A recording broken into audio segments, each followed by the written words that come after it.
सानू नहर वाले पुल ते बुला के दखौरे माई किथे रह गया, बिल्कुल जी महकमा हाईवे का जड़ा माई है वो पता नहीं किथे रह गया है। ते अज मैं लालियां जंग रोड मौजा बियां वाले ते मौजूद हाँ जिथे मारा ने ढेर सारे मारा बनिया ने ते जिदे विचों सेम का पानी या सैलाब के दौरान इहदे विचों पानी लंघदा सी ते लेकिन सड़क की तमीरे नौ भी हुई है, लेकिन महकमा हाईवे वाले सानू पता नहीं समझ नहीं आई है उन्हें की कीता, उन्होंने नजर नहीं आया कि एडा बड़ा खतरनाक जी पुल है, जी गहराई है अगर कैमरामैन मेरा विखा सके तो 7 तो 8 फुट डूंगा है।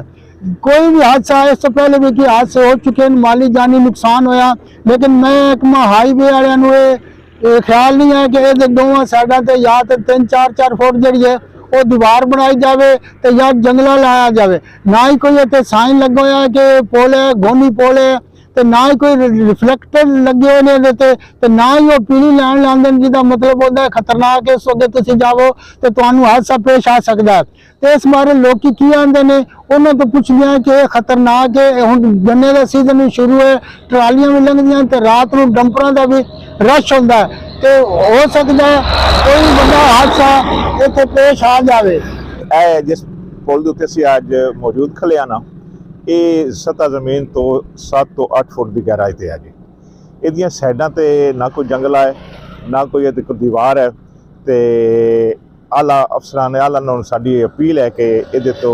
जानी माली नुकसान काफ़ी सारे हो सकते हैं, इहदे ते दीवार का कोई अपील है। यहाँ जिहड़ा पुल दे उत्ते खलोते हैं जी, ये दोवें साइडां वाली दीवार कोई नहीं, पहले सड़क आ तो दीवार छोटी छोटी बनी हुई है, तो कोई हादसा होने का खतरा ना। हुण जिहड़ा नवीं इन्हें ठेकेदार सड़क बनाई है, इहदे विच कोई उन्हां साइडां ते जंगला नहीं लाया, कोई उहदी दीवार नहीं लाई, इत्थे हादसे होने का बड़ा खतरा है। गन्ने का सीजन है, रात को पता नहीं लगता, लोग ट्रैक्टर ट्रालियां चलान लग्या सारे जेहड़े थले डिगण का भी खतरा, और जंगला लाया जाए या दीवार बनाई जाए। जनाब आला काम अपील है, मेहरबानी करन जी। ये हुकूमत में अपील करते हैं, यह रोड है जंग रोड तहसील लालियां दे विच, यह माड़ा बनिया हुई सैड तो फुटपाथ कोई नहीं ना कोई किनारा है। इस अगे भी काफ़ी हादसे हो चुके हैं, एक डंपर का हादसा भी होया जिन्हें कीमती जान जाया हुई है, तो असी गुजारिश करते हैं, इतने रशका भी साडा उल्टिया उन्हें मेरा कदर नहीं लगता, उनकी लत्त बजी है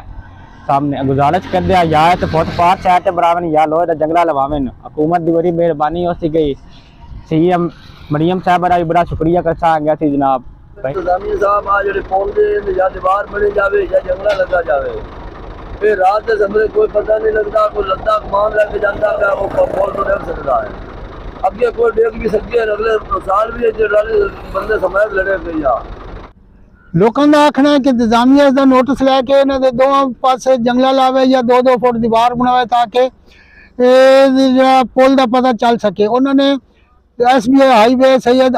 Nadeem Abid Shirazi, doctor Mohammad Saeed Anas, assistant commissioner Lalian और DC चिनौर तो नोटिस फौरी नोटिस लैने का मुतालबा किया और इस दोवां से जंगला बनाया जाए ताकि आइंदा किसी भी जानी और माली नुकसान तो बचा जा सके। कैमरामैन हाफिज अब्दुल कयूम के नाल रियाज सल्लत लालियां।